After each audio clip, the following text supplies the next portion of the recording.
desolate. Many stores are unable to sell their wares and are struggling to continue. If you run a small business and you've been hard hit by the coronavirus pandemic and the restrictions that have been applied, how are you going to cope? Well, let's bring in marketing guru Steve Mills, who's with us on the programme to share some tips. Hi there, Steve.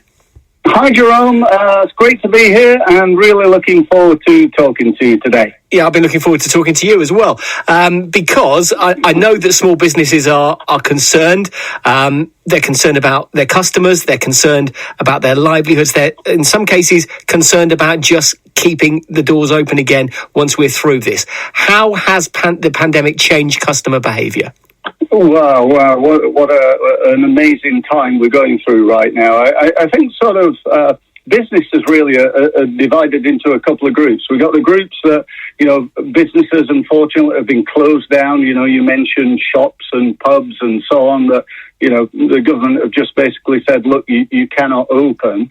We've then got other businesses who are struggling away. It's very, very tough at the moment, but they're doing the best to continue.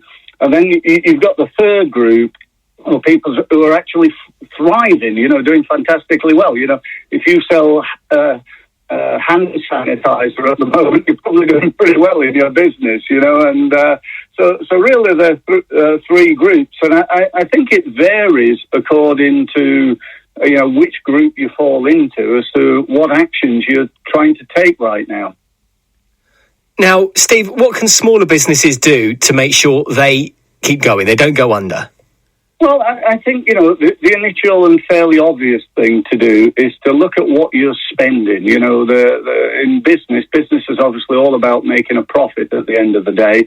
And there are two factors that really equal profit. One is cost and the other is sales. Right now, it's very difficult, but not impossible to create sales. But we can all save some money. We can look at everything that a business is spending, make a list of that, and look at some of the things that we can probably cut back on, things we don't necessarily need or we don't use quite as much as we could. And that would be sort of step one, really. Step two, I think, is, to have a look at some of the grants and funding and opportunities that there are in terms of government funding, places to get loans and so on and so forth. And I think it's really important that as a business owner you have an understanding of just what opportunities there are out there and make sure that you know and fully understand and really see if one of those or maybe a couple of them are appropriate to you. And the third one is, whilst things are tough and it is difficult right now, I'm really trying to instill in my clients, if you're in one of those businesses that are struggling right now, you've got to get, from a marketing perspective, you've got to get out there. And, if you're not going to create lots of leads right now, at least be, in a good position in your business come, Freedom Day, when we're all allowed to get back to at least some form of normality, that your business is in the best possible position it could be in. Because we do a lot of things as consumers out of habit, and I wonder if there is a fear, rightly or wrongly, that these habits will be broken. We'll stop going to the shops that we used to go to, the stores that we used to go to. What can businesses do to make sure their customers do remember them?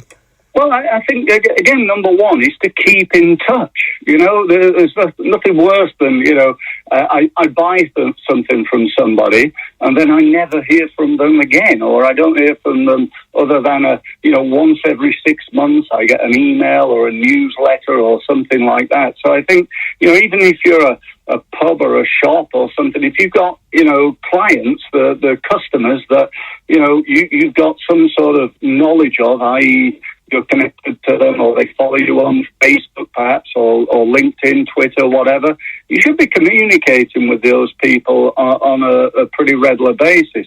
There is actually a couple of things really happening right now in the world that is a massive advantage to businesses. Firstly, the social media world is just exploding. You can imagine all these people are at home, they're looking for things to do, they're searching for information. What are they doing?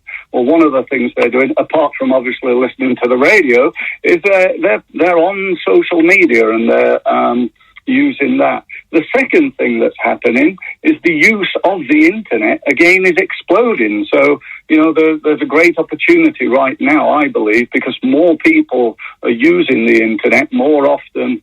There's an opportunity, perhaps, for businesses to look at some of the advertising opportunities, both online, on the radio, and indeed via websites like Facebook. So there's lots of opportunities out there right now, and often those opportunities are actually priced really good because there's not as many people buying, so the cost of advertising and things like that may at times have been reduced a little bit. And just before I let you go, Steve, I mean, we're all changing the way that we live at the moment, and we're talking about on this radio station quite a lot about the things that we're learning that we might take with us into life after coronavirus. Do you think businesses are going to permanently change some of the ways that they operate almost across the board after all this?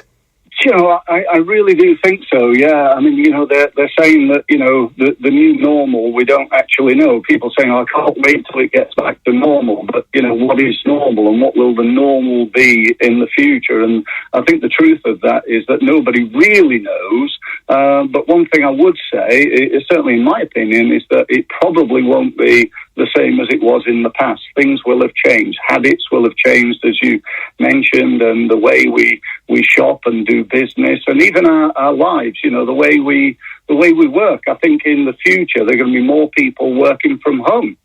And perhaps, that's a good thing for the world as a whole, with things like reduced carbon footprint and reduced travel and so on. So people are learning how to work from home, certainly more than they have done in the past, I think. And I think that will continue. Great to talk to you, Steve. Thanks very much indeed. That's Steve Mills, who is a man who really understands marketing and how it can help small business. Great to have you on the programme today, Steve. Thanks very much indeed. 11 minutes to 4. Got Beat the Intro coming up in the next 90 minutes or so.